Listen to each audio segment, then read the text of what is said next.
So yeah, as Phil was saying, tonight's all about thinking about the book, but also thinking about the Livingmaps Network at a kind of wider scale, thinking about the work that it does, and thinking about questions going forward. So what is the work of maps going forward in the kind of context that we've been working. So what I'll do is I think the structure for tonight will be I'll present a short presentation about the book, so identifying some of the key themes which I saw, which we saw as editors, and I'll talk a little bit about some of the chapters in the book, but I don't think I'll have time to talk about all the chapters.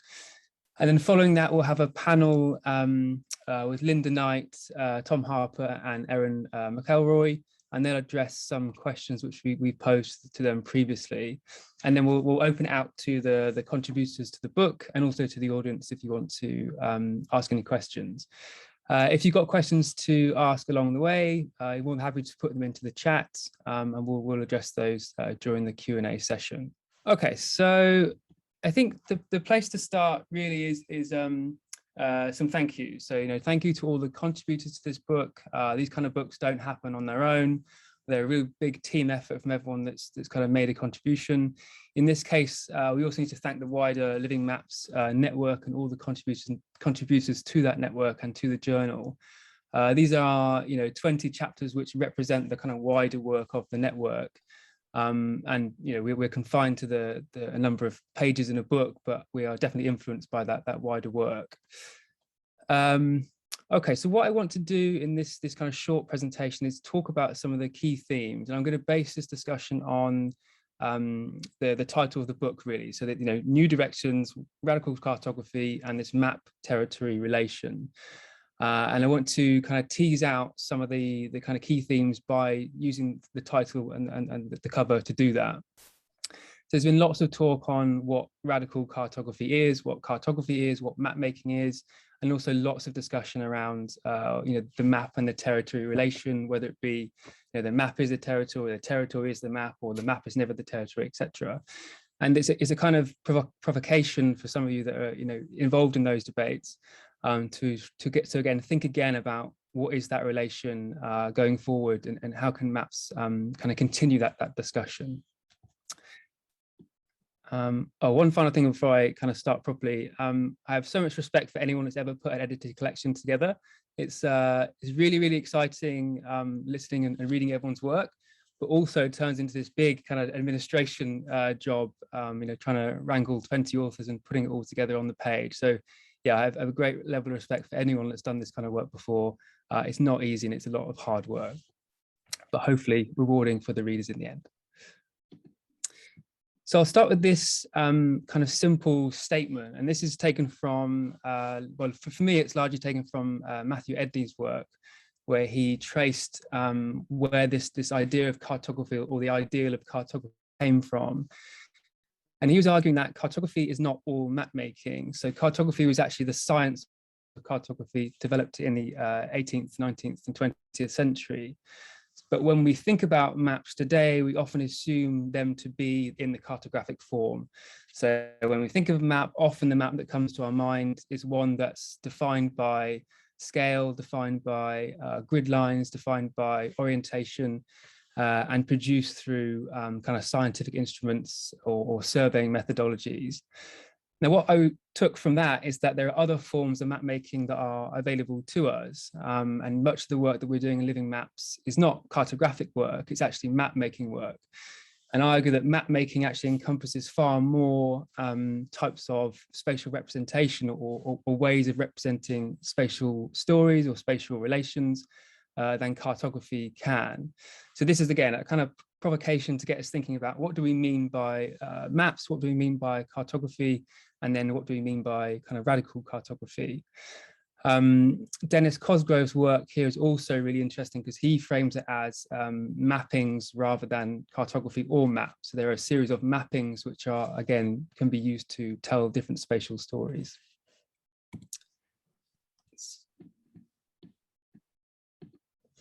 So our conversation, our discussion about radical cartography, the contributions to this book, although it's titled New Directions, I think they're not completely new. So we're continuing a discussion around different forms of radical cartography, which has been around for the last 100 years or so.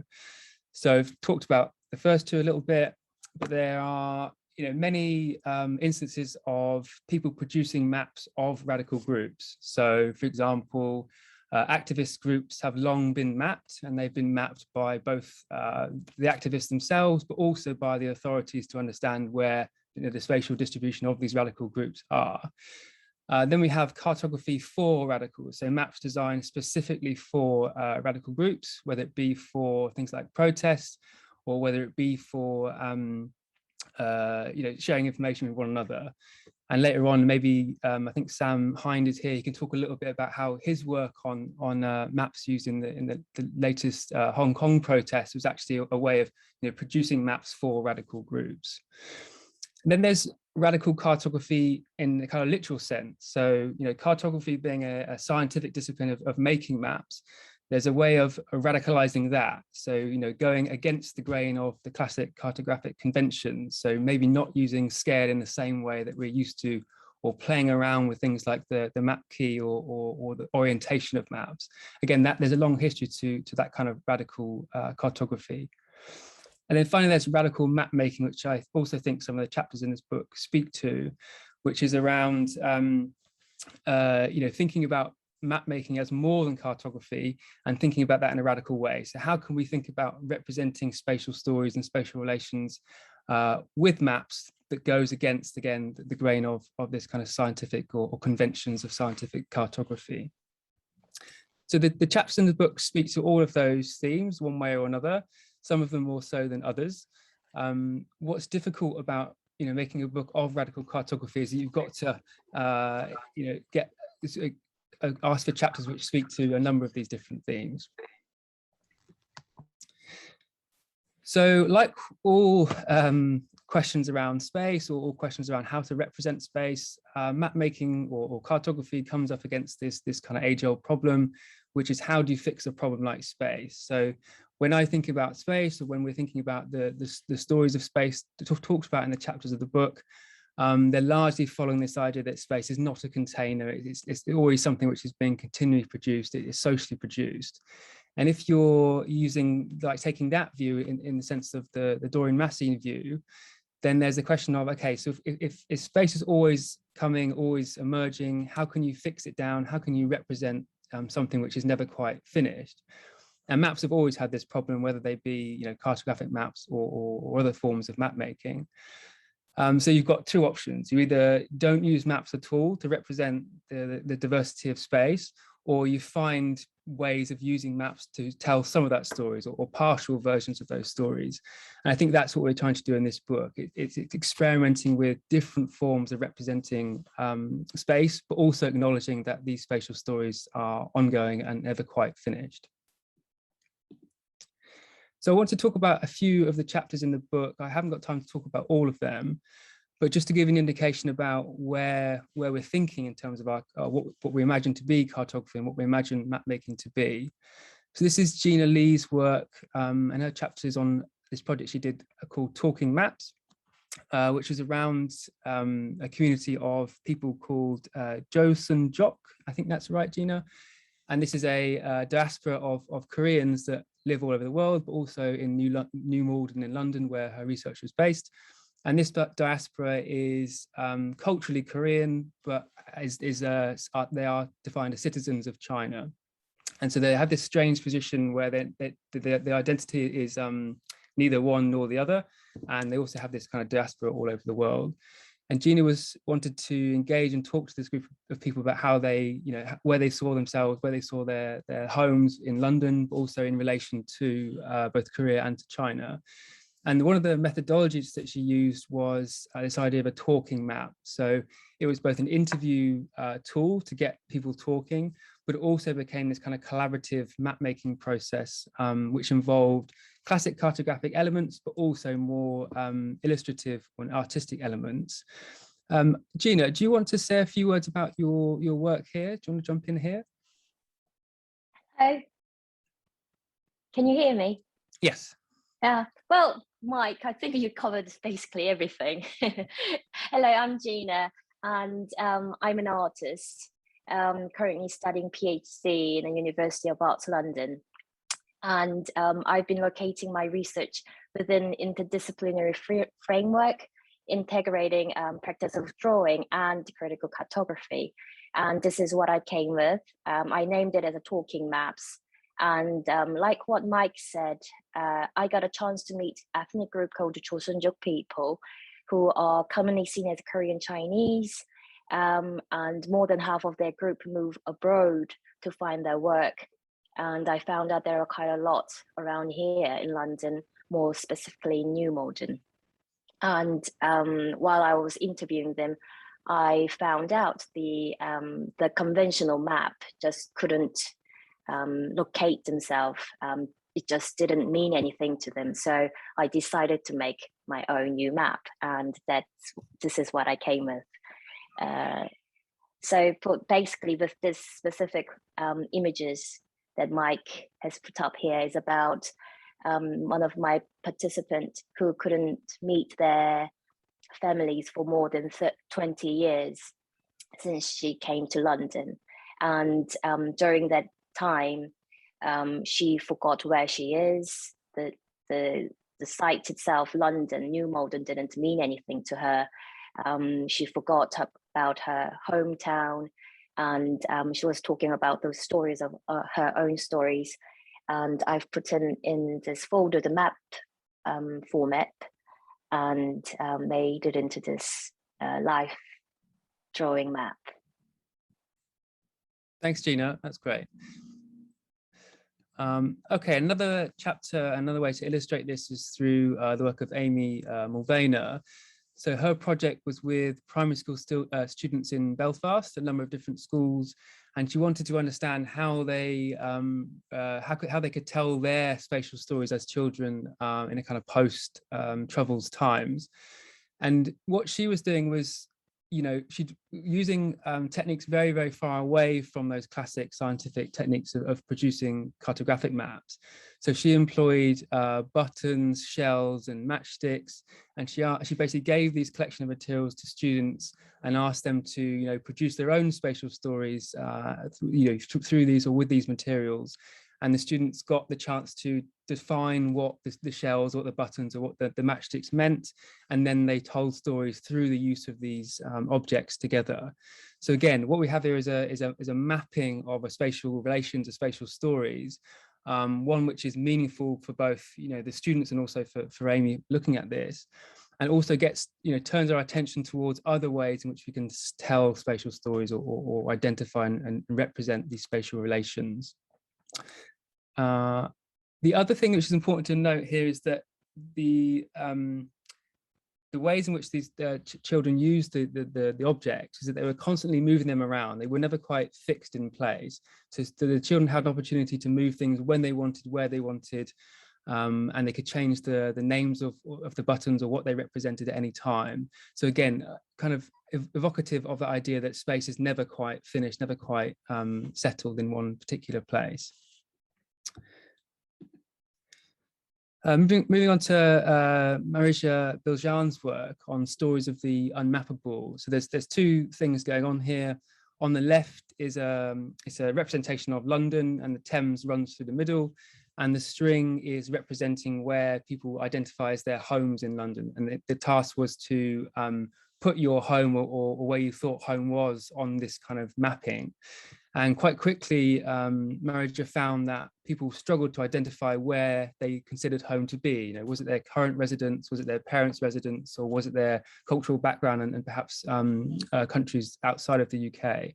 And what's interesting about this, again, it started off as a fairly simple kind of mapping exercise, but quite quickly opens our eyes to the fact that even ideas about home aren't necessarily or can't necessarily be fixed on a map. And the picture on the right is representing a form of mapping, which again is quite far away from the cartographic ideal. So these are collages of spatial stories, and you could argue that they are mappings in and of themselves, but they don't quite conform to those kind of classic ideals of the map. Marija, are you here? Do you want to say a few words if you are? Hi, yes, actually I'm here. I really wasn't expecting. Right. I mean, to be honest, I had to remember what I did. So thank you for this nice introduction. I don't know if I should add something. I think I was actually thinking honestly how always someone else describes almost better than me what I did. So Okay. This really sounded very nice, so thank you. Okay, great. If something comes up in the Q&A, I guess you can jump in then if you want to. Sure, thank you. And then the final chapter I want to look at is this actually closes the book, and it's the work of Emma McNally, which she calls Field Drawings. And these are, on the surface, they look like cartographic artworks, they look like cartographic objects. And then you start actually spending a bit of time looking at what's going on in these, and the lines between what you think it might be at first and what it might be in reality are quite different. So she doesn't really give as much indication about, you know, what they're supposed to be. And in this sense, it's telling that we are drawn to the cartographic ideal rather than other forms of map making or other forms of spatial representation. So again, it's quite a nice one to finish the book with. So the book is split into 4 parts, and each part is aiming at addressing a slightly different variation of this theme. I won't go into detail about what each part does now, just for the sake of time. I think there is a copy or a link to the book to download in the chat, or there will be at some point soon. So, you know, in the spirit of radical cartography, please do download the book. There's a free version, free PDF version there for you to all to look at. One of the things which we are kind of grappling with is this is a book with an academic publisher behind it, and that comes with a price tag which many people can't afford. And we'll say a bit more about that at the end. So I just want to finish with, again, some provocations to get us thinking about what is cartography, what is radical cartography or radical map making. And one of the questions that we get at Livingmaps and also in some other work that I've been doing is, what is the use of these maps? All maps are supposed to have a use. What is the use of these maps? How can they be put into a kind of real world use or real, a real use case? And I guess the answer to that question from our perspective is actually to flip that around, to think about, what is your use of the territory? How are you thinking about how maps should be used in a particular context? So one of the ways in which this has been dealt with before is around this idea of countermapping. So countermapping has a long history, particularly of putting forgotten voices or marginalized voices onto the map in order to fight for change, in order to make people aware of certain spatial stories, and also to contribute to kind of activism around those groups. And there's a tension between countermaps showing different spatial stories and kind of policymakers taking those stories seriously or taking them as legitimate forms of evidence. And in some cases, policymakers are very happy to look at countermaps and kind of make sense of what they're saying and also listen to what they're saying. But in other cases, and there are quite a few examples of this, the countermaps are doing a lot of work in terms of telling the stories, but because they're not or don't fit the cartographic ideal, they're often not listened to or not seen as legitimate because they don't fit to those kind of cartographic ideals. So the maps in this book, some of them will certainly look like the cartographic maps we're used to seeing, but others of them will look radically different to that. So the thing for us is, how do we take seriously other forms of map making, other forms of spatial storytelling, for example, in policymaking contexts. So what we're doing in kind of 3 words is trying to think maps radically. So this is both thinking about how they're being produced and also how they're being used. So, the very most basic map that you can think of could be used in a radical context, as well as the most basic context could produce the most radical maps. There are various ways in which we can think around this. So I think overall that the book is aiming towards that kind of, to kind of keep that conversation going around what we think maps are, and again, how we can use them in radical ways. So I just want to share something to finish with. And I asked my students last week to summarize a book chapter in a journal article using poem as a way of kind of getting them to think about some of the key words and the key themes. And, you know, sometimes you do something in a classroom, and it's very, very successful, and you think, great, I've got a new teaching methodology. And it worked really, really well last week. So I thought I'd do the same thing for this talk. Now, bear in mind, this is the first time I've ever written a poem and the first time that I've presented it. But the idea being that I'm trying to evoke what the map is doing through the poem on the screen. So I'll read it out loud, but forgive me if it's rubbish, particularly for those of you that are more familiar with poetry than I am. From counter maps to talking maps, walking with maps and cartography, from child-centered designs, citizen-centered lines, to button ontologies and radical mapping epistemologies. And I'll finish with this image from Linda Knight, who is who provided the cover art for the book. So we were particularly drawn to this image of Linda's because it kind of sums up what we're trying to do with the book. We wanted readers to look at it and try to make the link between what they're seeing and the maps which they've seen before, or the kind of mappings which they're familiar with. You know, when you look at this image, what I see is a mapping. It's not a cartographic mapping, but it's certainly a mapping in one sense or another. And I thought it was kind of evocative of what we were trying to do with the book. So again, thanks, Linda, for that contribution. And I'll finish the presentation there and hand over to Linda now to begin the panel discussion. Okay, I think I'll stop there. Phil, are you back? If I'm mute. Can you hear me? Yes. Good, okay. Well, I apologize for the vagaries of my internet. I just disappeared into cyberspace for a time, but anyway, you were spared the backstory of Livingmaps and the book, and Mike more than adequately presented what we've been trying to do. So without further ado, let me introduce our first panelist, and very appropriately, it's Linda Knight. And Linda's based at RMIT in Australia, and heroically got up at, I think, probably about 3:30 in the morning, her time, to be with us today. She's an artist, she's an activist, as well as being an academic. And as you've just seen, her work has been very inspirational, I think, really, for quite a lot of what we've been trying to do in this book. And she uses critical art methodologies to focus on, particularly on network technologies, and their role in opening up new concepts and possibilities, citizenship, education, and activism. And her book, Inefficient Mapping, I really think is essential reading for anyone interested in radical cartography. So I'm very pleased to invite Linda to make a few comments. I think we sent our discussants a couple of questions which Mike has actually highlighted to address, and which relate to some of the central themes of the book. So Linda. Thank you. Thanks, Mike and Phil, for the invitation.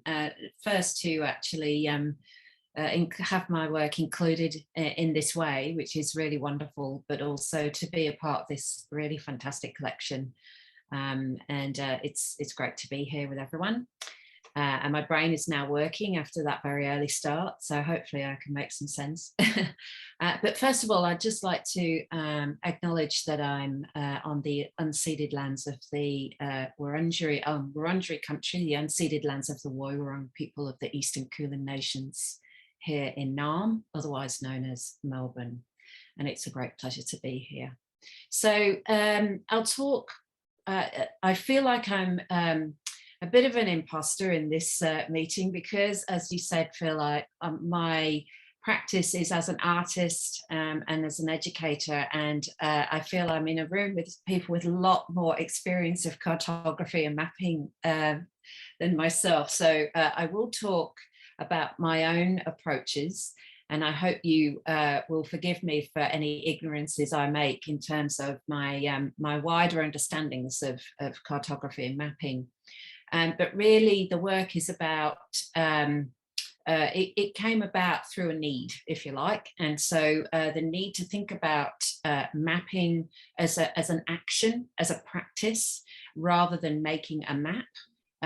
That's a kind of consequential after kind of production, if you like, of the very of the action of mapping, which is where my work is really kind of focused on, and what I'm really interested in experimenting with in relation to my own ideas and projects. So I guess the idea of radical cartography, which is the first question Phil sent me, which is, you know, I guess is rights to cartograph, who gets to do that, who's the expert, and whose knowledges are make that kind of permission available. And obviously being here in Australia, I've become, through reading and just immersing myself in different cultures and different communities, it's clear that Australia has a kind of extensive history of cartographic thinking and practice, which absolutely predates the work that the colonizers did when we all came over at various dates and started segmenting the land. And for me, so radical cartography is about understanding those inscriptions and readings and orderings. Rather than always looking to the new, we actually already have a wealth of practice that is extremely rich, intellectual, and diverse, that I think that certainly somebody like myself, a non-Indigenous person living on Aboriginal land, needs to do. So part of that radicality, if you like, is to spread my awareness and my engagement with different mapping practices. So I guess, yeah, radical cartography for me is looking broadly at different cultural approaches, as well as the ones that I certainly grew up with as a school child, looking at on my classroom wall. You know, those large pull down maps, which seem to be the kind of present as the most truthful and kind of informative ways of working, but of course are just one way of doing that. And so in my own work, I try to think radically by embracing different intellectual approaches to geographic thought and cardinal thought, and understanding how those different practices emerge through the evidences of mapping. So they can chart and be a permanent record through the physical map, but actually they can be quite performative. They can be quite momentary.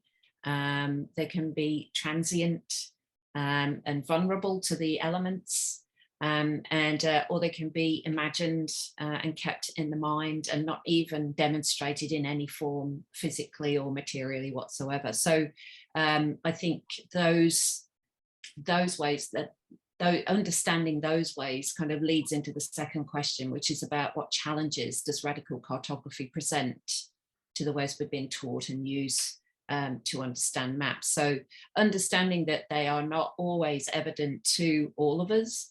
There are secret ways for mapping. There are cultural ways and historical ways that are incredibly important to certain groups, but are not always, we're not privy to everything. I think is the becoming more aware of those very diverse ways makes me understand the radicality of mapping, and that I don't get access to everything, and I shouldn't.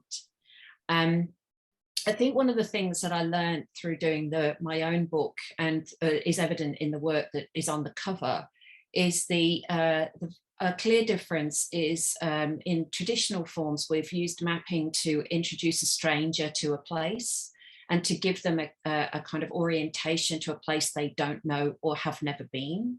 And it's an assistance to orienting ourselves perhaps across a new city, or to make sure we can drive to our holiday destination, or that we can do, kind of outdoor orienteering and things like that and don't get lost. And that works in complete opposition to cultural forms of mapping, which are, as I say, not always open to everyone. They are shared through stories, through kind of oral histories, and they are very special, and they have a kind of sometimes a spiritual or a connective way of working between place and community and history and familial ties and so on. And it's not possible to access that map if you are not familiar with the place or the land. And that to me is a really key thing to understand in radical cartography, is what the map will do, or what the cartographic action will do. And so the image that you see on the front is is also quite opaque. It's not designed to be easily readable. And so for me, there's a deep ethics embedded in that process. And so rather than me try to be like a cultural practice, which would be disrespectful, is to learn from it and think, well, how am I going to ethically work with place and work with orientation and wayfaring in ways that pay attention to that practice, and to think differently about who gets to access the information and how is the map useful to different people. And so that leads into the next question, which is, what impact can radical cartography have in a world that is dominated by these kind of Euclidean and Western scientific cartography, which is, through doing these different practices, you get to understand that the intentions for the purpose of mapping are quite different. So the segmenting of land, or the mapping of land for agricultural purposes, or to divide it up for building on, or to extract from, and so forth, work in a kind of ethical way, very different ways to ways of maintaining connections to place, or lineal kind of presence, cultural presence, and so forth, and places of special significance for just being there, you know, rather than their financial potential, agricultural potential. And so I think that is one of the for me, that's the basis of those very different approaches. And that we can actually have a different relationship with land in order to map differently. And that's really important. If we don't have that different approach or that different understanding, then ultimately the mappings that we do still perpetuate kind of colonial interests. And so for me, that sits at the Euclidean Western intention for mapping.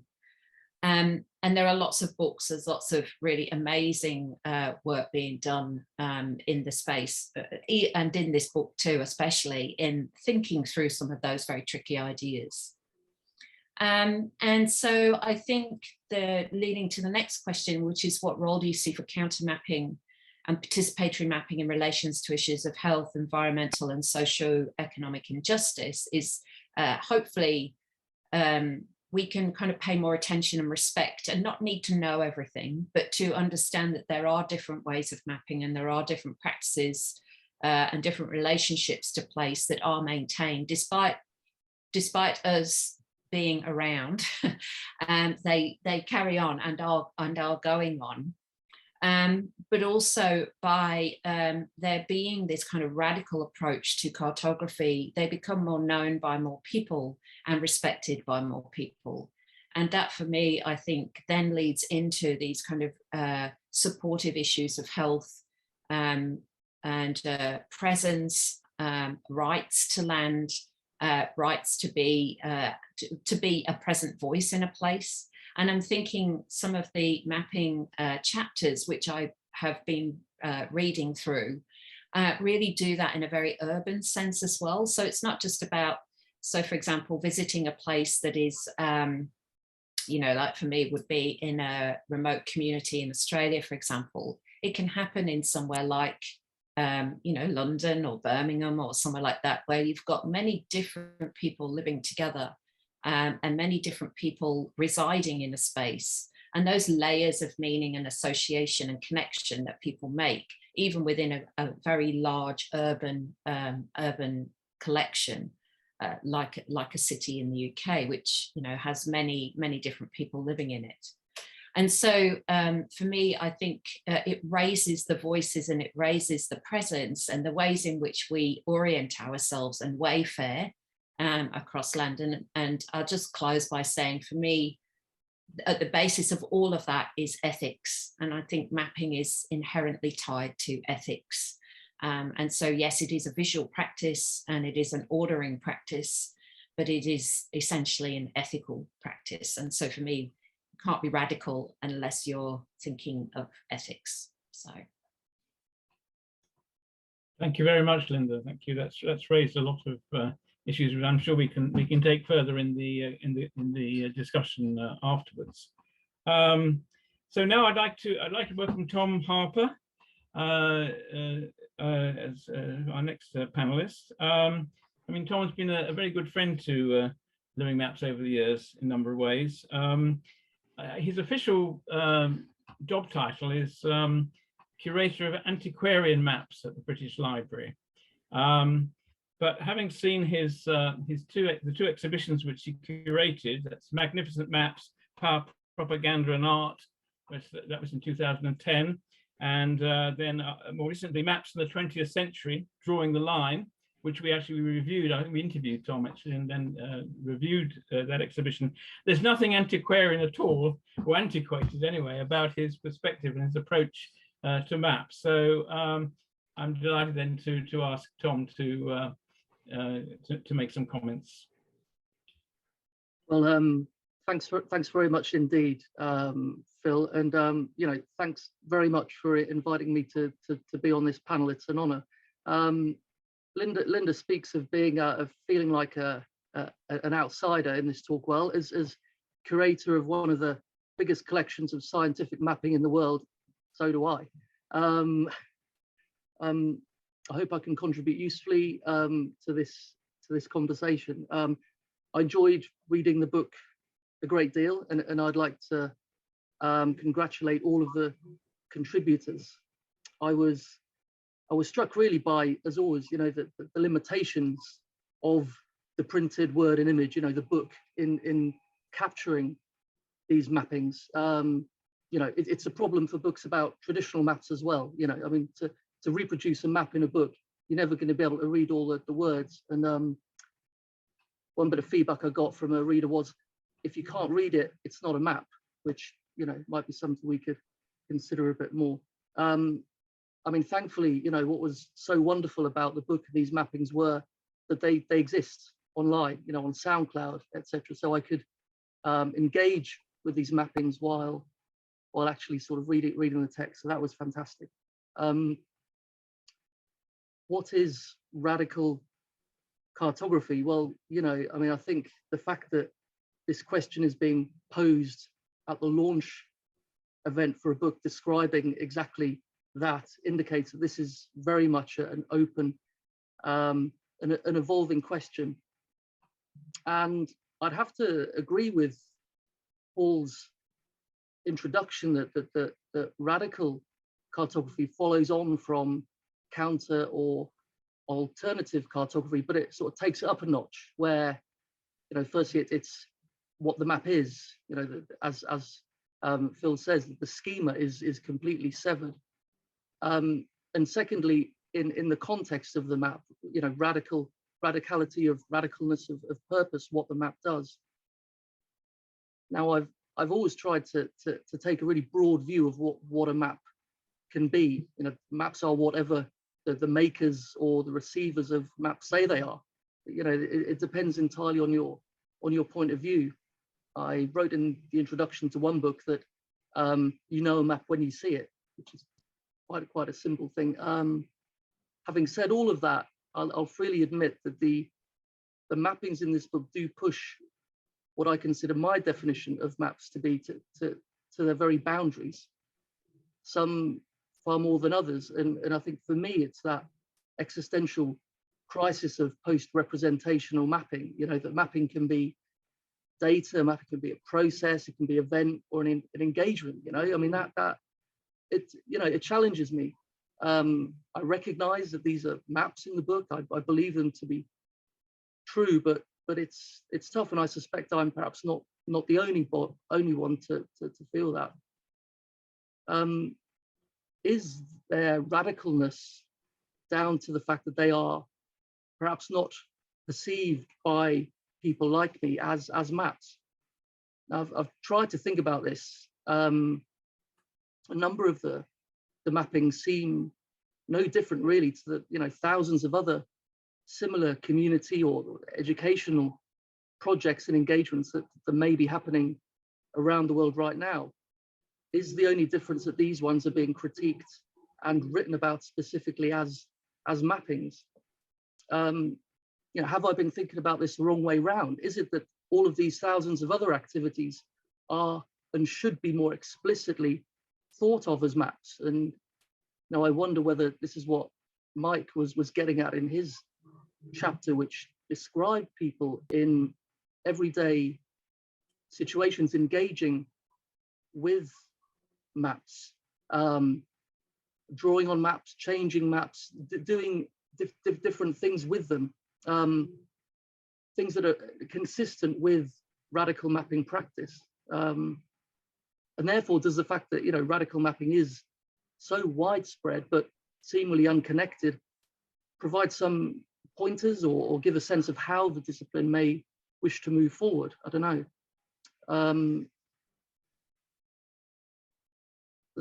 The question on what impact radical cartography can have in a world that's dominated by Euclidean Western scientific mapping. Phil's introduction seems to suggest a meager impact. He quotes Meisterlein that countermaps do not scale towards influencing policy with the same persuasive efficiency as authoritative data-driven qualitative GIS-based results.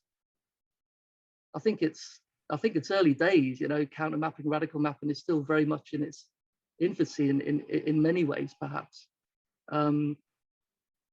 Is it about counter mapping and radical mapping's opposition to what I would call normative maps?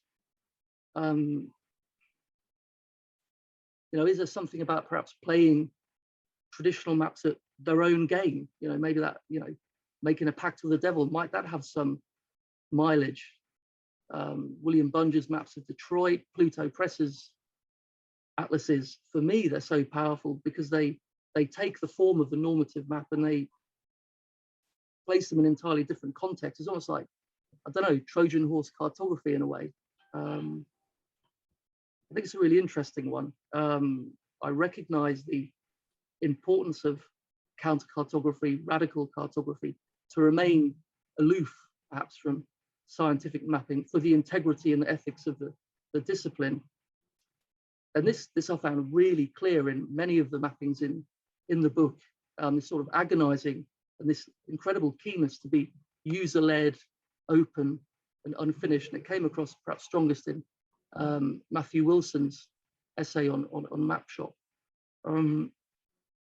Is it a choice between radical mapping remaining aloof, or is it something about assimilating or subverting or otherwise adapting these maps? I mean, for me, some of the most effective mappings are those which incorporate or subvert existing maps, and Livingmaps Network has many of them. Sonia Barrett's Dreading the Map project at the Royal Geographical Society, terrific. Claire Riddleman's penal colony maps of New Caledonia and French Guiana as well. Last year, the British Library supplied early maps of the Atlantic for an audiovisual project called 1/5 of the World's Surface by Maxwell Mutanda and Hakeem Adam for the York and Festival. Phil's call to action in the introduction is about bridging this great divide between scientific cartography and do-it-yourself cartography, and maybe this is it, or a way to move forward. But I mean, there were so many different practices in the book, it was almost overwhelming. And just quickly, if I could just finish with the British Library, founded like other national library map library collections in the 19th century, as an archive of geographical knowledge situated in the state capital. I mean, because of the collection's comparatively narrow collecting focus, it's a library collection. After all, you know, printed or hand-drawn maps on paper. Few, if any, of the maps in the book are likely to be accessioned by the British Library. This may not be something that its creators would be particularly bothered by, perhaps. I mean, quite simply, the British Library does not collect any post-representational mapping. We've got no GIS data, and we connect rather than collect map databases and platforms. But, you know, that isn't to say that this will always be the case, and it doesn't mean to say that we can't engage with these mappings in some way, such as, you know, I'm doing here in exhibitions and events. You know, we are open and we're very keen to engage in mapping in its broadest extent. And of course, the collection is available to anyone, regardless of their research need. And our users have an incredibly broad range of research activities, including a number which I think might correspond with this idea of deep mapping, you know, this integrating early maps digitally or physically into this multi-layered, multi-sensory perception of places in time. So I'm going to end there, but again, you know, thank you very much for allowing me to contribute, and I hope this is useful in some way. Thanks. Thank you, Tom. Right. I should say, anyone who hasn't visited the British Library's map collection is missing a trick or two. I mean, they do really have the most amazing collection of Tom describes as traditional maps. And I think also that you know, he has sort of put his finger on a thorny issue for living maps. I mean, ever since we first began, really, which is this sort of two cultures of cartography. You know, the digital, the one that's based on scientific and technical practices, focused around the visualization of big data sets and so on. And then on the other hand, the creative practices, the mapping through creative practices dealing with small scale, usually qualitative kinds of material. And obviously counter mapping has gravitated to that second culture. But I do think, you know, going forward, that we really do need to try and think of ways of combining those two approaches. I mean, not least in that now we have to think of new ways of mapping the relationship between the human and the non-human or the more than human worlds. And I think that will involve both rethinking the map territory relation, but also bringing together these two cultures of mapping. So that's I think that's work in progress and to be continued. Now, finally, on our panel, I'm delighted to welcome Erin Mckilroy from San Francisco. I met, I didn't actually meet Erin, but I met some of her colleagues from the Anti Eviction Mapping Project when I was in San Francisco a couple of years ago. You know, it was a really, well, it opened my eyes to how radical cartography, both as a theory and practice, could actually get engaged and embedded in political engagement, in this case around the whole housing crisis in San Francisco, and the kind of horrendous scale of evictions that were going on and continue to go on there. And they produced, and Erin, I think, co-edited a book based on their work called Counterpoints, which again we reviewed, I think, in doing that review. It's a wonderful book. I mean, it's both it's beautiful. I mean, it's about a horrendous subject, but it also it contains extremely detailed and critical analysis of the whole kind of process of gentrification and accumulation by dispossession and so on, in very graphic detail. And I think it's a real kind of example of how this mapping, counter mapping, can actually work in both illuminating issues, but also widening the scope of their address to a wider audience. So If you haven't seen Counterpoints, please, really you should get hold of a copy of it. So Erin, thank you very much. I don't know what time it is in San Francisco, but it's not quite as early as it is in Australia, I think. But anyway, thank you very much for joining us, and over to you. It's wonderful to be here. Thanks so much for the invitation, and I'm excited to be able to celebrate your book with everybody here. I'm actually I'm in Austin, Texas right now, so it's a little bit later in the day than it would be if I were in San Francisco, but in the United States, nevertheless. But yeah, I really do want to celebrate this book. Having, as you said, just co-edited Counterpoints with the Anti Eviction Mapping Project. I really know how hard it is to bring together so many different contributors and maps, and it's no easy feat, as you said earlier, Mike. So congratulations to everybody who was a part of it. So yeah, I have some reflections and thinking about the questions that were posed to us as panelists, particularly around what radical cartography is. And yeah, I just wanted to say that your book really does, as you write in the introduction, also reveal how contemporary mapmaking is a diverse practice with a multiplicity of meanings and uses, including that of radical cartography. And I appreciate the focus on radicality. I think particularly because we're in this moment in which we're seeing the right co-opt the term radical, the radical right, in new ways. And of course, there's a long history of the right co-opting leftist terminology, but it does seem crucial to define what we want radical to mean. And I think about this in relationship to my role as an editor of a journal called the Radical Housing Journal too. So it's an ongoing thing to ponder. But that said, so you begin in the introduction of your book by deconstructing a passage from Mark Dennell, who writes that a truly radical cartography would be one where the accepted schema of mapicity, if I'm saying that right, where significant parts of it is broken down and replaced. Cartographic radicality as a condition would be connoted by a major paradigmatic shift, a change that introduces a new vocabulary, grammar, and syntax.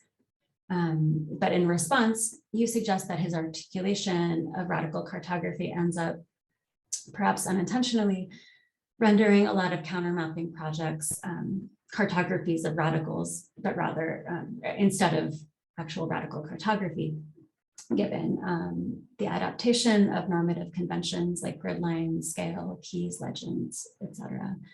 And so you intervene and suggest that perhaps radicality needs to be surmised with the map's use taken into account, not just its adherence or lack thereof to cartographic convention. And I'm really interested in thinking through this tension more, both in terms of radical cartography and in terms of counter cartography. And I'll admit, I don't profess to understand the boundaries between the two. And I know that's come up in some of the conversations already. And I do recognize that counter cartography has roots in indigenous spatial practices, which I think is important to note. But that said, there are a trove of maps that defy normative cartographic conventions and thus are considered counter maps, but that don't tell a radical story. And then there are the countless maps that are used for radical purposes, but adhere to normative cartographic conventions. And a lot of this comes up in the work of the Anti Eviction Mapping Project. Often enough, we're asked to produce, say, a geospatial web map with a fast turnaround time. Maybe we're given a day or two to produce a map that might just show that evictions are taking place to be used in a city hall hearing. And when we do this, we don't really have any time to think about method or aesthetics or even the materiality that we're using, and often digital materiality. We're just trying to make a map really quickly in hopes that it can shift something on the ground. But sometimes we take a long time to make a map. We've been working on this one project for 3 years called Evictor Book, where we're basically building a tool for tenants to use to learn more about their landlords, if their landlords have evicted in the past, what other buildings their landlords own. And all of this is intended to help hold corporate landlords and evictors, or any evictor really, accountable, and to empower tenants with tools that they can use in direct action. So not even in terms of policy, but really in terms of on the ground activism. And so I recognize that some of this, some of what we do, I think, aligns with Julia Corones's chapter in the book, Mapping the Right to the City Perception as a Shaping Force, based upon her interventions in Milan, which I very much enjoyed reading, and wanted to just note that. And I also wanted to say that we at the Anti Eviction Mapping Project, you know, I'm mentioning these maybe more normative types of maps that we do aesthetically, but we also produce other kinds of maps that don't fall into these conventions, from oral history mapping to community power mapping, often in collaboration with an array of community powers invested in representing sites of power, struggle, and resistance. So we as a project are all over the place. But anyway, going back to your book's broader intervention regarding radical mapping, I really appreciate how you interrogate the complexity of praxis in the digital age, which is something, again, that we're struggling to do all the time. And not just us, so many different groups out there that are making maps. So we today, you know, there are counter maps of various perspectives, but those that, you know, adhere to counter cartographic histories and not, but that are still often tethered to corporate digital infrastructure, from Amazon to Carto to Mapbox. And this could fall within the history of counter cartography's tradition of expropriating government and corporate tools, such as GIS, in order to produce something maybe antithetical to or against corporate or government projects and protocols. So really appropriating or expropriating different tools and techniques. And that's, you know, there's a long history of that in counter cartography. But, you know, we're also in this moment today where we're seeing a lot of open source alternatives being developed and used, but even they sometimes get adopted by corporations. You'll see tech corporations developing tools that use, you know, parts of like open source mapping systems and then part that are proprietary. And then we've also today, you know, we've got Google apparently trying to quote unquote work with native communities to incorporate native place names into their own maps.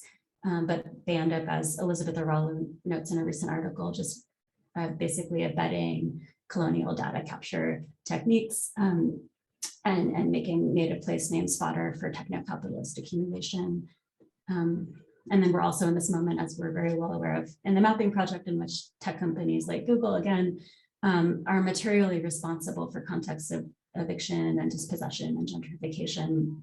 So literally, you know, shaping and shifting on the ground realities, which means that if somebody's, you know, using a Google map to map back because it's free and accessible, they could be using some of the very technologies connected to the dispossession of their own communities.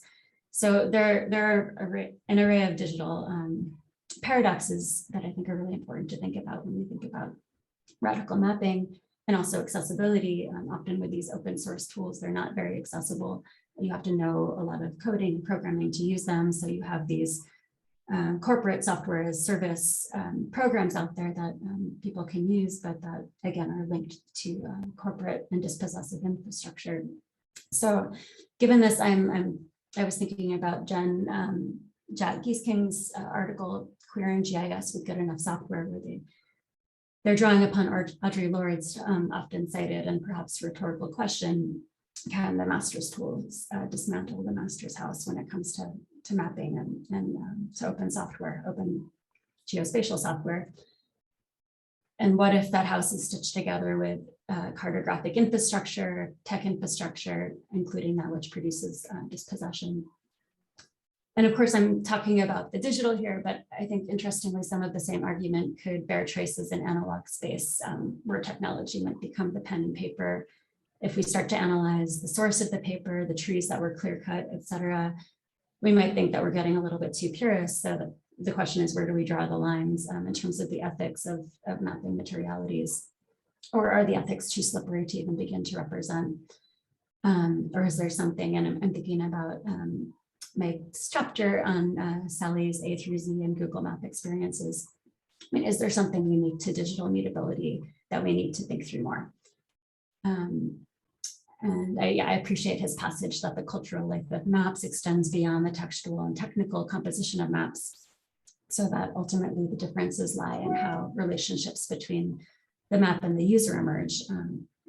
And I agree, like, I think we really do need to think about that. But at the end of the day, it seems really important to also reground on the space and materiality of both the map's protection and its utilization and impact, while also thinking about access. So how can we make these tools available? And I'm not just thinking about, in terms of impact, not just about like impact factors as we talk about, or as we critique of corporate worlds, but rather cultural, social, sensorial, and political imprints across time and beyond, as you beautifully illustrate throughout this book, beyond politics with a capital P, but rather the politics of struggles, smudges, everyday life experiences, and community building. And I think that this really does help us ground radicality, perhaps in its originary meaning, which is, quote, of relating to or proceeding from a root. So, roots do actually provide perhaps the most grounded mapping out there, ones that by growing help us find ourselves in place, grounded in relationality rather than territoriality. So I'm going to end there. Thank you, Erin. Just one question before we open it up. Just occurred to me. I mean, a lot of your work. I mean, you make a very effective use of online mapping platforms in your work, as well as your actual interventions in real lifetime political conflicts. But in doing the book, making this Counterpoints book, I mean. And it's an issue, for us in having put this book together. I mean, a paper based, a book atlas tends to kind of freeze things. I mean, there it is.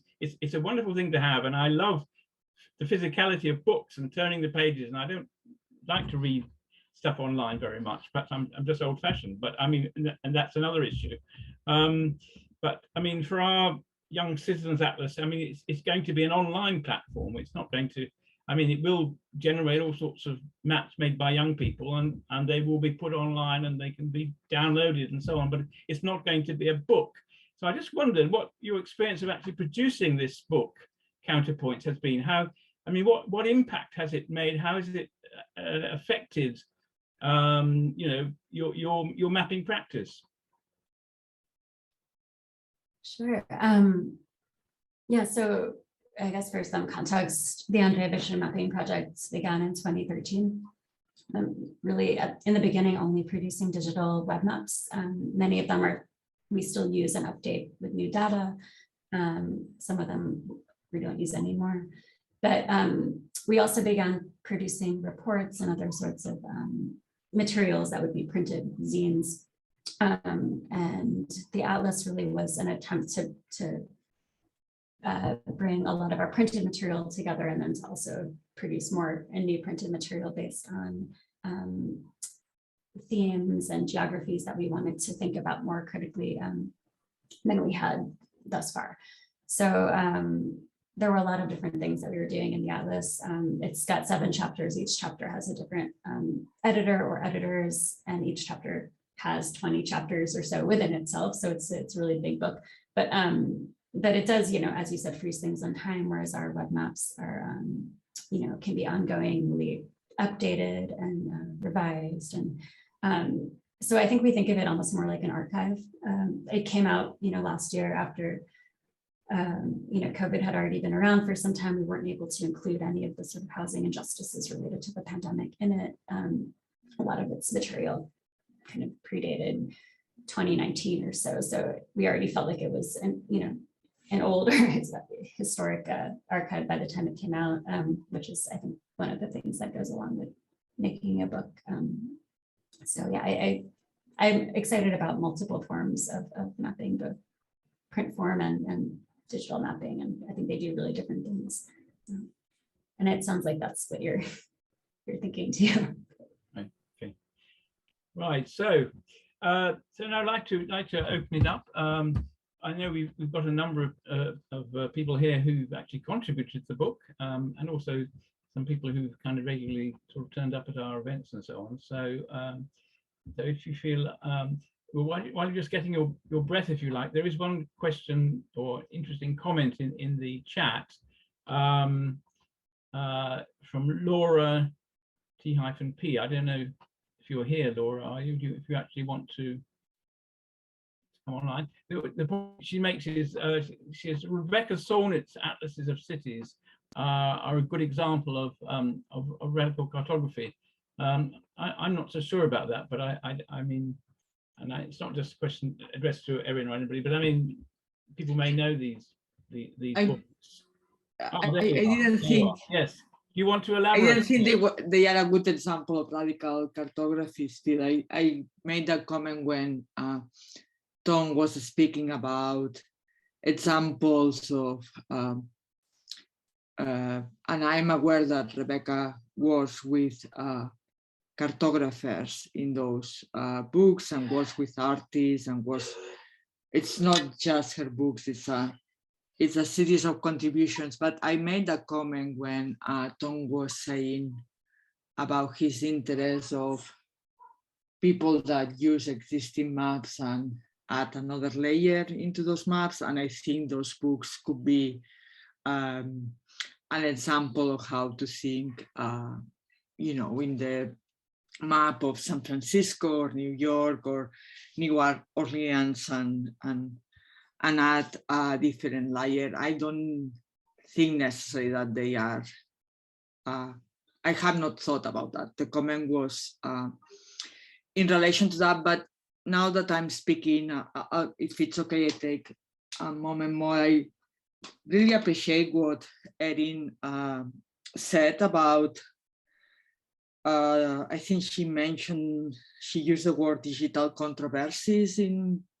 mapping, and the non-accessibility of some of these digital tools. And I think there's something important there, right? That many of the environments where we live in some way are kind of already framed and mediated by many of these technologies, but these technologies are not transparent to us.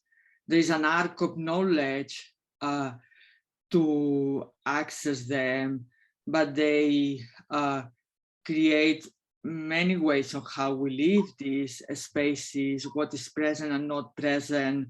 So when you were mentioning that radical cartography might be, and this is Phil, when Phil mentioned that radical cartography might be connected with creative methods, small scales, maybe more handmade things, I would say yes, but I don't think that those small scale initiatives should give up into a form of activism also of kind of undoing those digital tools or using them in a different way. I think that is also really important nowadays for for radical cartography, and not just, and also think creating different forms of citizen-led data, also participating in creating some forms of large sets of data, but that they are citizen-led. I think that's something also that for me feels important in radical cartography, that the data is not just created at a corporative level, that it can be more forms of citizen-led collections of data, and we should not give up to the idea of large sets of that data. I'm not against that, because I think there is a systematicity in creative maps that needs that those large sets of data. So those were things that were crossing my head.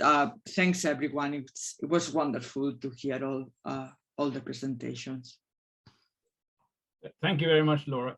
Now I know we've got a number of our contributors here who haven't spoken so far. So I don't know, Lucy Frears, have you got anything that you'd like to add to the mix? Well, I just want to say that it's been really great to hear from everybody, and it's lovely to be here. The chapter I wrote was with Misha Myers, and sort of focused on embodied geographies of landscape, deep mapping, embodied forms of mapping, wayfinding, performance, art, locative media art, and what Misha and I call remote performance from and basically performance is using some kind of technological intervention. So some of the things that have been mentioned already kind of fit into that, and I totally understand. I mean, basically our chapter sort of thinking about the what was said about the British Library and traditional maps and so on, that Tom was talking about, that so yeah, we take it from that kind of aerial bird's eye view of maps, and we go into the map, and we embody the map, and we it becomes much more layered and what we'd say lively and embodied, but it's definitely not that distant view of the map, the bird's eye view. It's definitely something where we're right inside it and feeling it. So yeah, that's what we're writing about. Two different projects that we did that kind of have similarities or places where they connected. Yeah. Thank you. Kimball, I see you're there, and you have a chapter in the book. I was just thinking this is probably a perfect time for me to chip in, actually, based on what you've just said, Lucy, because I mean that's very much my approach as well of what I'm writing about in my chapter, about embodied approaches, and particularly using drawing as a tool to sort of capture these embodied experiences about places. So mapping very much as a process, as an embodied process, and as something which is sensory. So it's about drawing as a tool to explore environments and to explore memories. So it's all about drawing from touch, drawing together, creating maps together, telling stories through touch and drawing touch. I call it unmapping, which after sort of reading about Linda's work, actually I realize relates very strongly to her concept of inefficient mapping, and particularly in terms of the use of mark making as an exploratory tool. It's not about representing how something looks or a particular reality, but more in terms of an experience, and which is very subjective, and the body is the thing that experiences space, and so we can transmit our experience of space through the body. So yeah, I don't know. It's this topic. I will not yabber on about it. You can read the chapter. No, I just add something to that as well, because that's also very much, I mean, that you're doing it with drawing and so on, and then we do it with sound as well. So, and the kind of layers of sound, so when you're going through somewhere, it sounds similar that you're sort of trying to pick up on those kind of things going on in the space that you are. Absolutely. Yeah, I'm looking forward to reading your chapter, actually. I think I'm not sure your work's going to make the British Library map collection, but maybe that's another issue, possibly.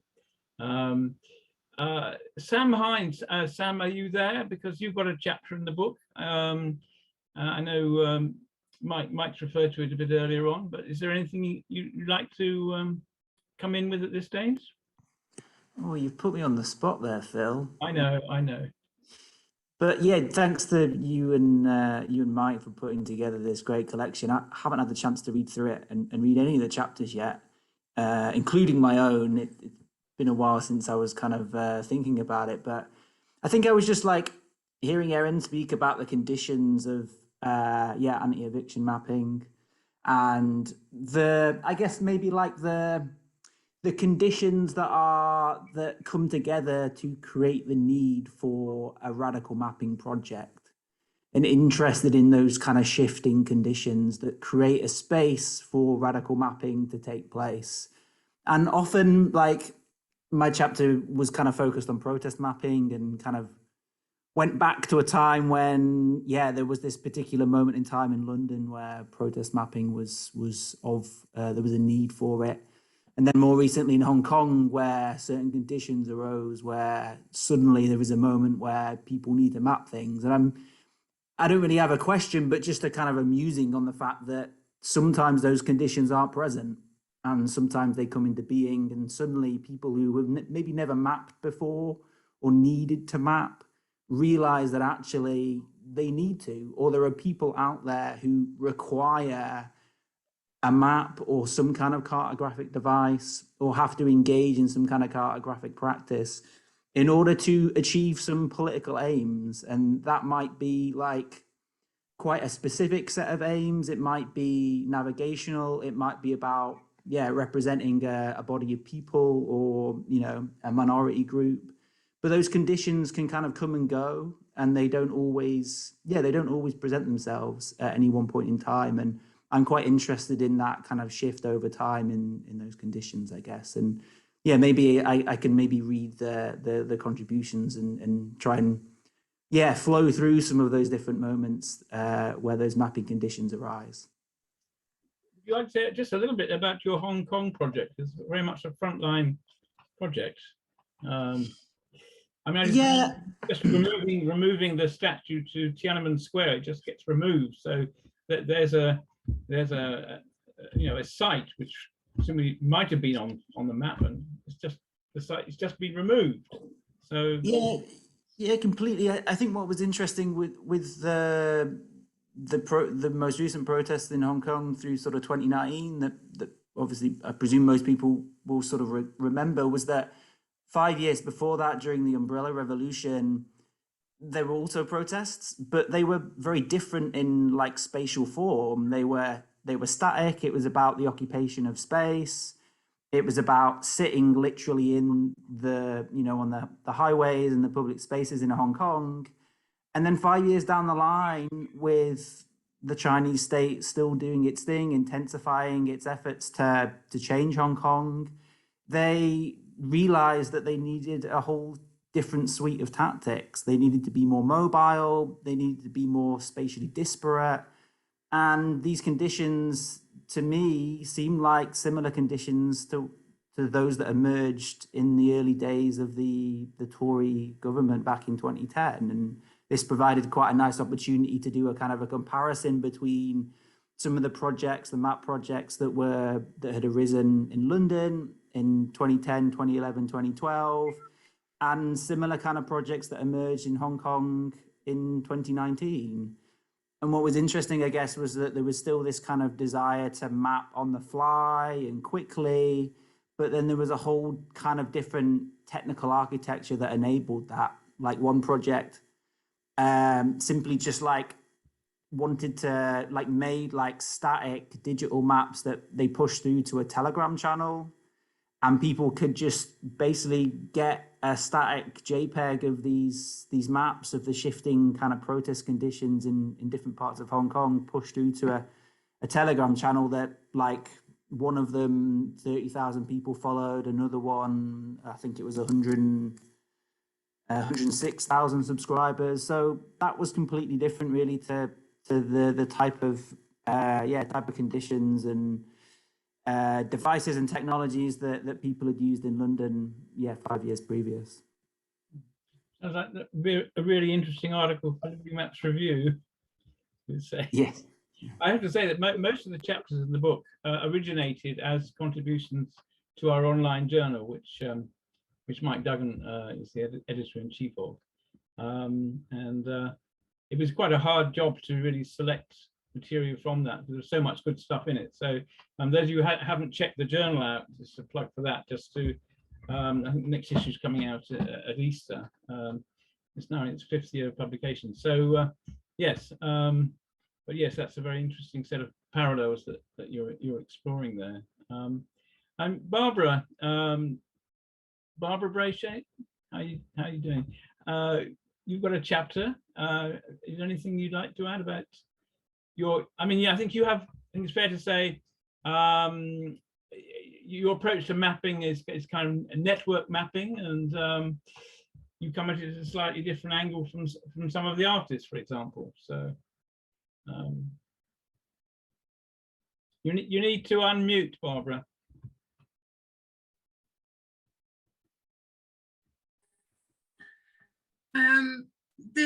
Yeah, I don't know if anyone's actually read the chapter in the book. It's an example of a mapping practice that Nicholas Fonti and myself have done. Well, Nicholas has gone to France now. I know he's gone to Spain actually, and sort of disappeared. But we worked together for quite a long time as a partnership in a project called Just Map. And it was called Just Map because we were very much, priority was very much about, using mapping in the context of social justice. Obviously working in community projects in London, one of the most, sort of massive issue is gentrification. And we found ourselves being, working with a lot of community projects, and the one in the example in the book is in Elephant and Walworth. And what the tools that we've used, we used geographic mapping, but very much as a storytelling tool. So we mapping. We go to places where people go. So before COVID, we take big paper maps out into a community situation that we were working in, and bring, and create and use the map very much to create conversations, to help really the purpose of them was to help people to prioritize, to visualize and prioritize their actions in response to the gentrification of their neighbourhoods, and to help them as much as possible, to create a campaign, confronted by the, it's a sort of David and Goliath situation, confronted by this huge juggernaut of planning and developer-led planning in London. And so the two approaches of using the storytelling mapping, which was very much a way of creating conversations and we asked people to talk about the things that were important to them, the sort of memory mapping and talking about the neighbourhood. And then we also then used, rather than just creating a story map, we actually used network mapping tools to help them to prioritize the issues that were most important to them.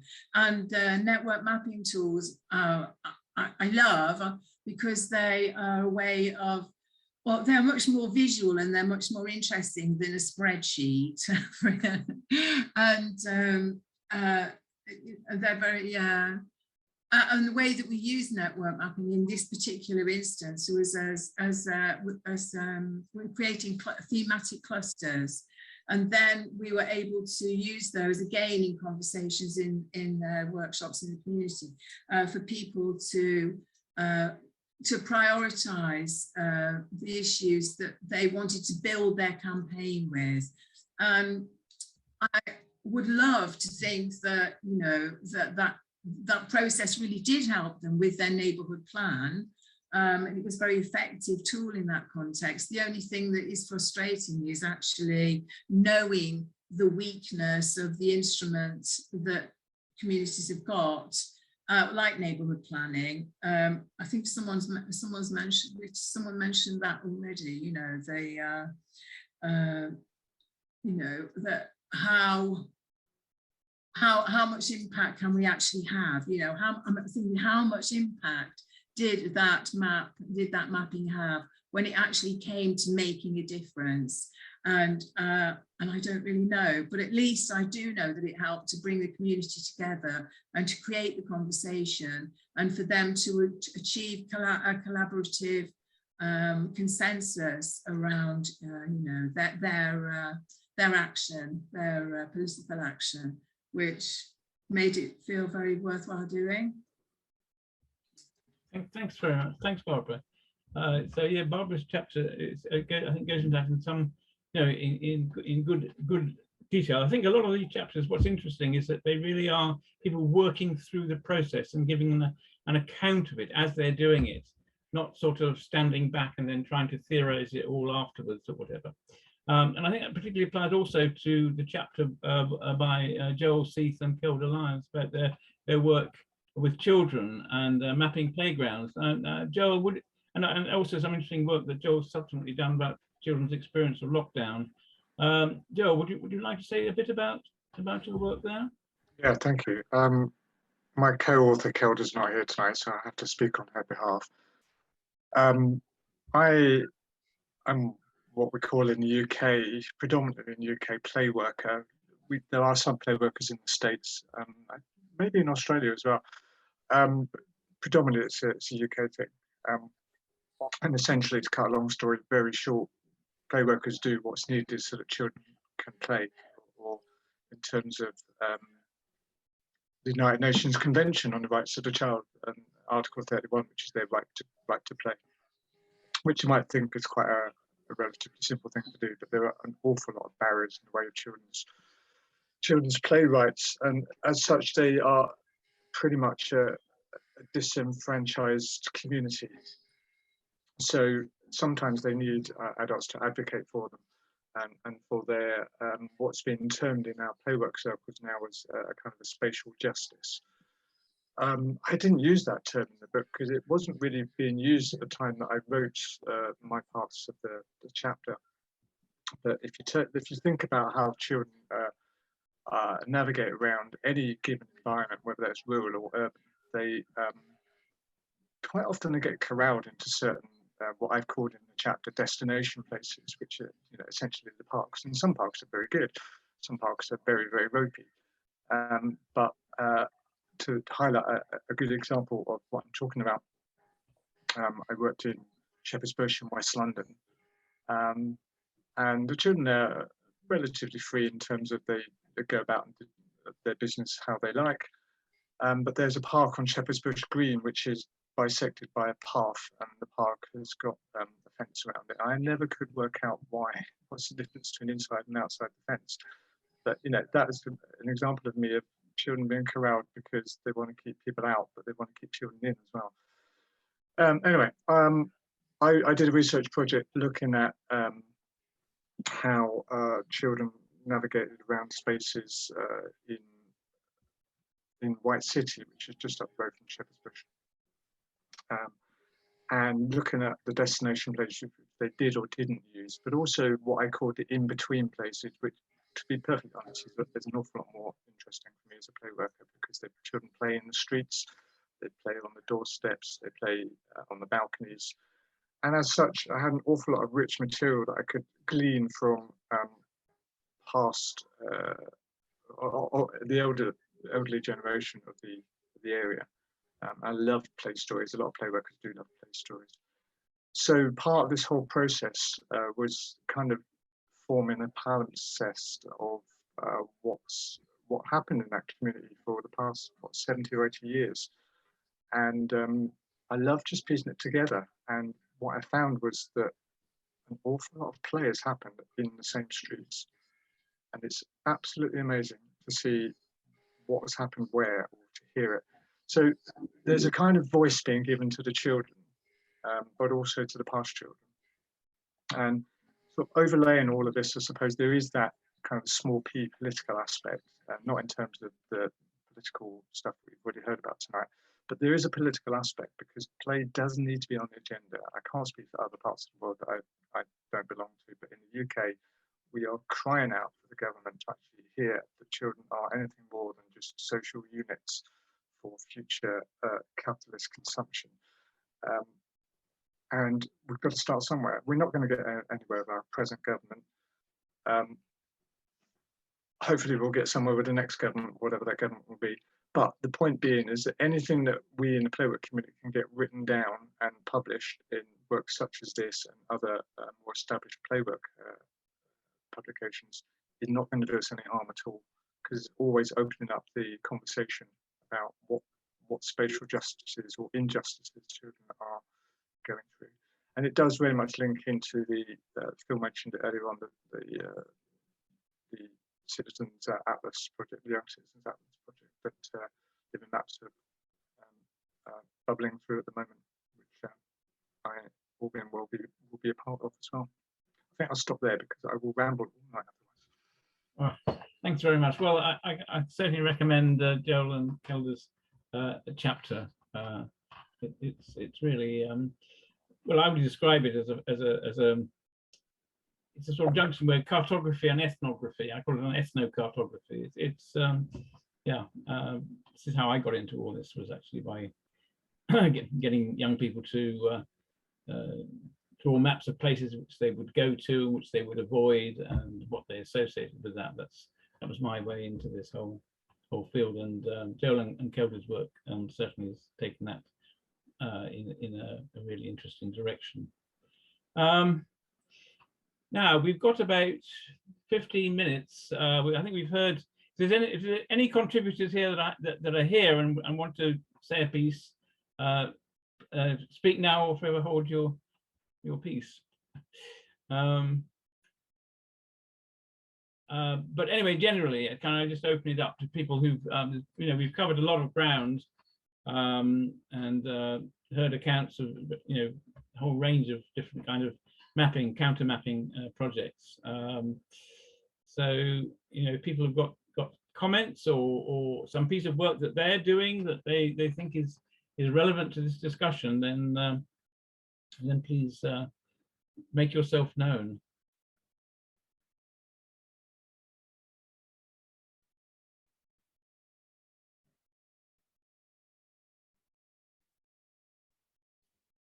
Well, as we're waiting, if anybody else, Giada, if you're there, is there anything you'd perhaps like to say based on your work you've been doing? I know you've been working with us on the Young Citizens Atlas. She just seems to have disappeared. I don't know. Oh, there you are. Here I am. Hi. Just moved. Hi, everyone. Hi, Phil. Actually, I didn't expect to say something, so I just can see how much all the works that have been cited are such an inspiration for the work we have been doing and we are going to do in the next months about the Young Citizen Atlas of London, and of course the role that was mentioned. I really like the idea of bringing also more, let's say, traditional maps and displace them and subvert them. So I think that I will use what Tom Harper mentioned as a practice of reusing in a radical way maps that don't look radical at the beginning as an inspiration also for our practice in the classroom. And yeah, I don't have anything very interesting to say. It's really late here in Italy, almost lunchtime, so no, dinner time, sorry. Yeah. And also it was really inspiring what Kimball said about using drawing maps as a way to translate mapping embodiments and touch into something that is visible and readable. And I would have loved also to know something more about what Mike mentioned in the very beginning in his very inspiring introduction, when he mentioned very often the idea of storytelling, but also of telling special stories. And I think that the centrality of the practice of telling through the practice of mapping and the object of maps is really important, and it's something that we are going to work on in the project of the Young Citizen Atlas. Because even though we are not all feeling like big literature writers or cartographers, we are all telling stories and mapping somehow the spaces we inhabit. So I think that bringing these practices together is really important and a good way to engage young audiences, I hope. So that's it. I don't know if it made some sense. What is it? Well, you've done a lot of interesting work using graphics and cartoons and visual representations and so on. So I think that's what we're drawing on partly with the Young Citizens Atlas. So yeah, it's a work in progress. Mike, it seemed like you wanted to say something. You wanted to come in? I was just going to, if there was no more questions, there's one from Tanya, which we can talk about in a minute, I think is an important question. I just wanted to offer some sort of response to the panel. I thought their comments were really fascinating, and every time I think I'm done thinking about maps, someone asks a new question or thinks about it in a new way, and I'm drawn back into thinking about maps again. And that seems to have been the last kind of 10 years of my life, really. So I'll start with Linda's work, and I'll just pick out a couple of key points which I think all of the panelists raised. So, one of Linda's key things was that map making or radical cartography is actually really a conversation about ethics and what the ethics of producing knowledge or representing knowledge, particularly spatial knowledge. And there's I guess a question, Linda, is the most radical form of map making actually not making a map at all? Because really we're talking about whose spatial knowledge is allowed to be shared or permitted to be shared. And there's the kind of Western tradition of knowledge production is we can say things about other people and what they do, whereas that's not a tradition shared by all cultural groups. So being in Australia, Aboriginal cultural practices are not something which you can just share kind of willy-nilly. You need to have permission to share those things. So that ethical question is really interesting, particularly when framed in that kind of decolonial perspective on knowledge production and who gets to say something, who has the right to say something about knowledge. I think Tom had a really hard job because he coming at this with the kind of British Library institution behind him, and talking to a bunch of critical cartographers from that position is not easy. So I really appreciate your comments, Tom. And there's interesting things there around what we might call different map worlds. So it's not a term that I came up with, but there's the world of cartography is massive, and there's lots of kind of smaller worlds within that. And there's the kind of British Cartographic Society world, there's the Livingmaps world, there's the Anti Eviction Mapping Project world, as well as the kind of open source mapping world or the Esri kind of world. And sometimes those worlds are not very good at talking to each other, or sometimes there's tensions between those worlds and people aren't prepared to put in the work to resolve those tensions. And there's something there, isn't there? There's a lot of work to be done there in terms of how do you work within these worlds. So I thought that was really, really interesting. And the other thing that you mentioned, which was also fascinating, was that many people producing counter cartographies or what we've defined as radical cartographies may not necessarily consider themselves radical in any way whatsoever. Sometimes there's a lot of people producing maps for the reasons that they need to, but they're not necessarily radicals. And I think that's to do with the baggage which comes with that label of being a radical. Often being a radical, you don't become a radical, you get drawn into a radical context or situation where radical means are necessary. And I think that's links to what kind of Erin was saying. There's an academic exercise on defining what radical cartography is and thinking about it in a kind of academic sense. But on the ground, if you need to make a map to prevent you from getting evicted from your home or community being displaced, then there's a very kind of real pragmatic reason to produce a map in that sense. And I think also that's what Sam was referring to. So I took a lot from all of your comments, and I really appreciate you thinking and taking the time to put those together. And again, I'm left with more questions and kind of more work to think through. So thanks very much. I don't know if you want to respond to any of that, Phil, and then we can take Tanya's question. Or Gina, Gina? Yes. May I just continue what Mike said about Linda talking about the radical cartography? And as an artist, when I first started to integrate mapping and drawing together, I thought it's a completely different genre. But as I go on, I found out it's really similar process that they're doing, because like what Phil said in the book, it's mapping is attempt to reduce 3D, three-dimensional multisensory landscape to a set of highly selective 2D. And that's what drawing does as well, trying to copy the real world into a piece of black paper. And while we're doing it, like what Phil said, we select the informations, and that's where the power of map starts.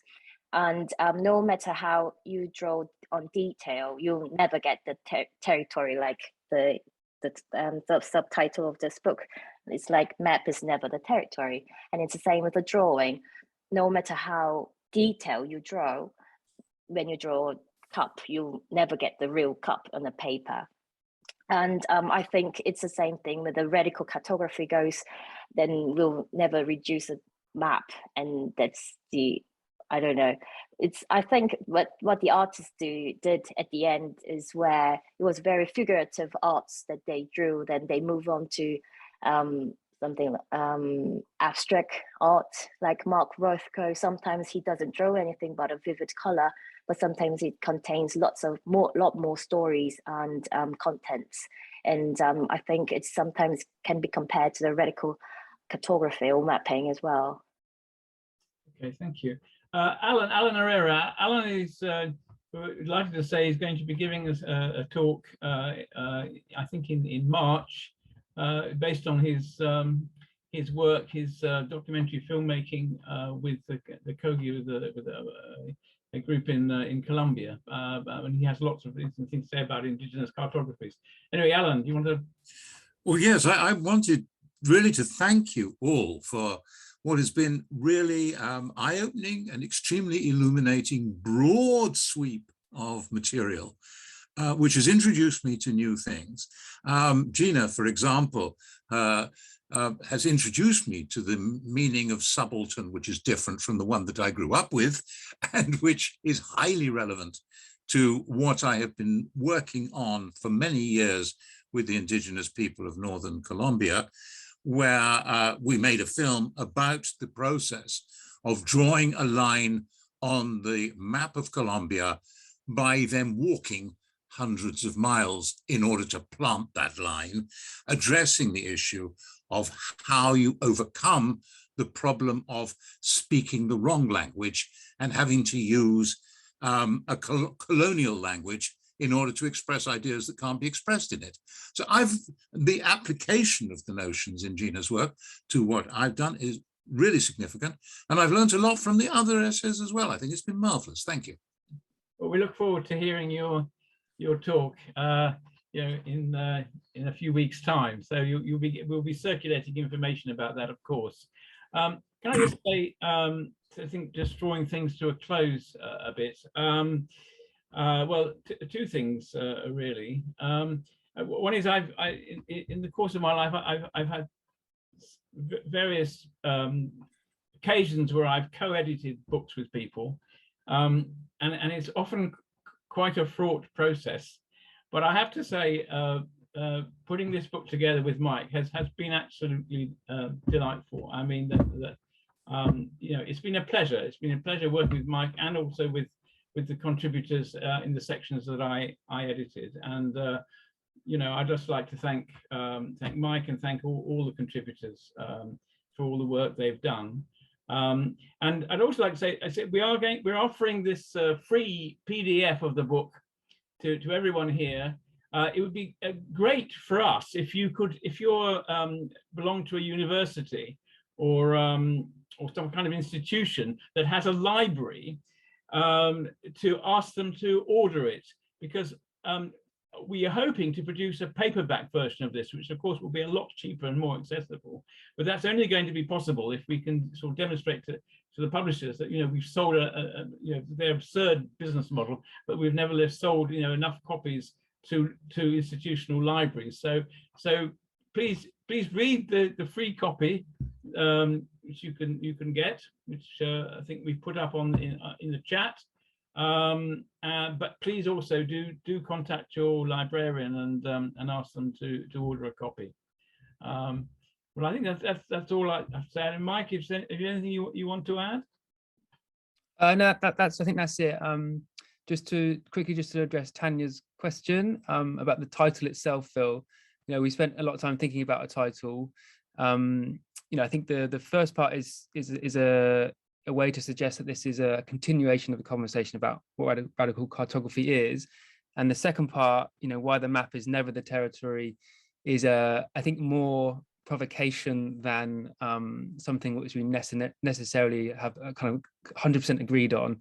I don't know, Phil, what do you think about the subtitle? Well, I've been thinking about subtitle too, actually. I think it is indeed provocative. I think, as I said, I think we're having to rethink the whole map territory relationship. It's in the old way, it was all about maps. It was represented the territory or reflected the territory, or then it was the map inscribing itself on the territory and changing the territory. Then it was the map preceded the territory, and the territory really was just bracketed out as a secondary sort of consideration. Now the territory, the re-territorialization has come back into the story. But I think what we're now dealing with is the entanglements of map and territory, the map in the territory in the map, and the human in the non-human, and the human and the non-human in the human, and so on. So, whether it's coming from actor network theory or it's coming from the new materialism, whatever, these are new currents, intellectual currents that we're engaging with, and they do have very practical political outcomes, as as some people have discussed.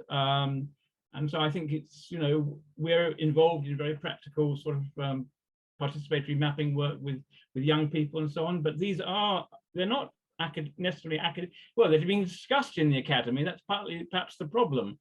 But they do have very direct implications for how we go about doing sort of map work. So this is I think the book is, it brings together at a particular moment a set of discussions and mappings, but things are moving. So, I'm not saying we're going to do another book, but these are sets of issues raised by the book, which we will then be carrying on both in the journal, in our online workshops and discussions, and in our actual mapping project. So it's still everything's a work in progress. Thanks, Phil. I guess we can wrap up there, and just to say thanks to everyone for taking the time to come tonight. I know another Zoom meeting isn't necessarily what everyone wants, but it was great to have you here and talk about this. Thanks. Thanks a lot. Thanks, everybody. And we'll let you know about the next two events. So do check our website, and we'll let you know where we go. Thanks very much for all coming.